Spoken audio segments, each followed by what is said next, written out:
Assalamualaikum warahmatullahi wabarakatuh. Perkenalkan, nama saya Sherly Desi Indira, mahasiswi dari Fakultas Psikologi Universitas Islam Riau, yang akan menjelaskan tentang sedikit proposal yang saya jalankan dalam mata kuliah Seminar Psikologi Islam.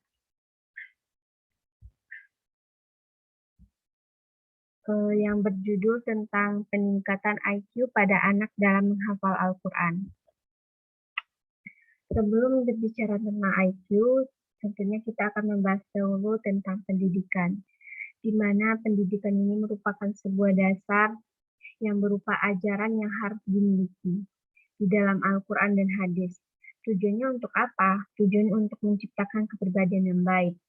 Karena Al-Quran merupakan kitab suci Allah yang paling sempurna dan merupakan mukjizat terbesar oleh Islam. Ajarannya tidak hanya tentang kehidupan yang kecil, tapi memulai dari perhatian yang kecil hingga yang terbesar, menjadi sumber ajaran dan dasar hukum utama dalam Islam.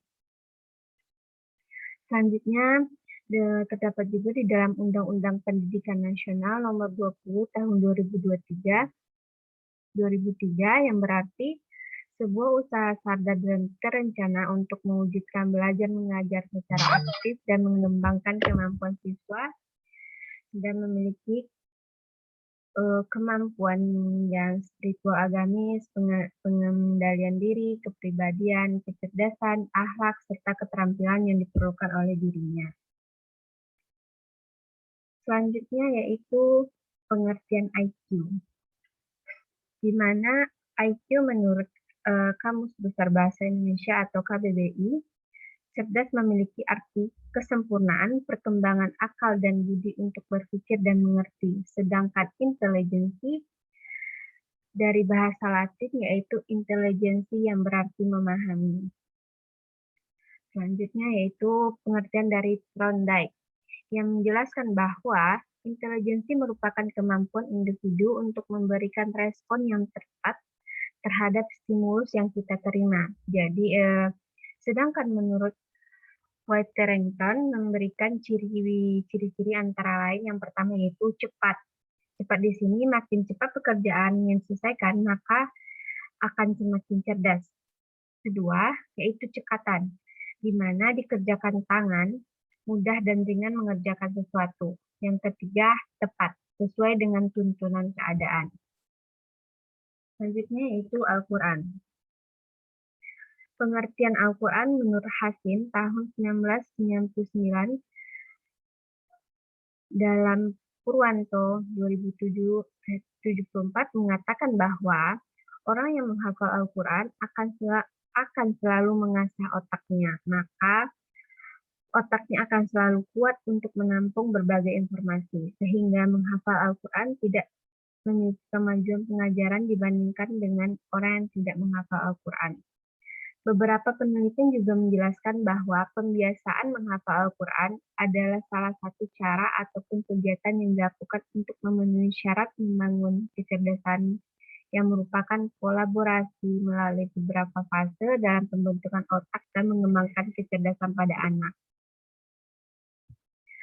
Menghafal Al-Quran yaitu dengan menggunakan metode kuantum, yang dimana metode kuantum ini merupakan salah satu cara yang dilakukan oleh beberapa tokoh Islam yang tidak hanya dikenal sebagai ulama besar, tapi juga sekaligus sebagai ilmuwan dari berbagai bidang.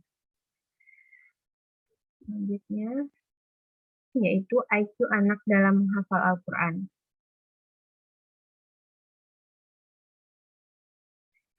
Jadi manfaat dari menghafal Al-Quran ini yaitu merupakan bahtera ilmu yang dianugerahkan oleh Allah Subhanahu wa Ta'ala yang berupa ingatan tajam serta pemikiran yang cemerlang. Karena apa? Karena dalam menghafal Al-Quran kita dapat mendorong seseorang untuk berprestasi lebih tinggi daripada temannya yang tidak menghafal Al-Quran sekalipun umur. Kecerdasan ilmu mereka yang berdekatan. Yaitu di sini ada beberapa faktor yang mempengaruhi IQ individu, antara lain faktor bawaan, faktor lingkungan, faktor gizi, faktor kematangan, faktor pembentukan minat dan pembawaan yang khas, serta faktor kebebasan. Faktor pembawaan di sini menunjukkan bahwa individu berasal dari suatu keluarga ataupun sanak saudara. Sedangkan faktor lingkungan merupakan pemberian makanan bergizi yang sangat penting. Faktor gizi merupakan perkembangan anak yang dipengaruhi oleh faktor gizi yang dikonsumsinya. Faktor kematangannya itu merupakan pertumbuhan dan perkembangan fisik dan psikis pada anak sesuai fungsinya. Selanjutnya, faktor pembentukan, di mana skala keadaan mempengaruhi perkembangan IQ, minat dan bawaan yang khas. Perbuatan satu tujuan yang mendorong perbuatan itu. Selanjutnya itu ada faktor kebebasan, di mana manusia dapat memilih metode tertentu dalam memecahkan masalah. Ada beberapa indikator dalam IQ yaitu kemampuan figur, kemampuan verbal, dan kemampuan bahasa nalar di bidangnya. Hanya itu yang dapat saya jelaskan, lebih dan kurang saya mohon maaf. Saya sudahi dengan Assalamualaikum warahmatullahi wabarakatuh.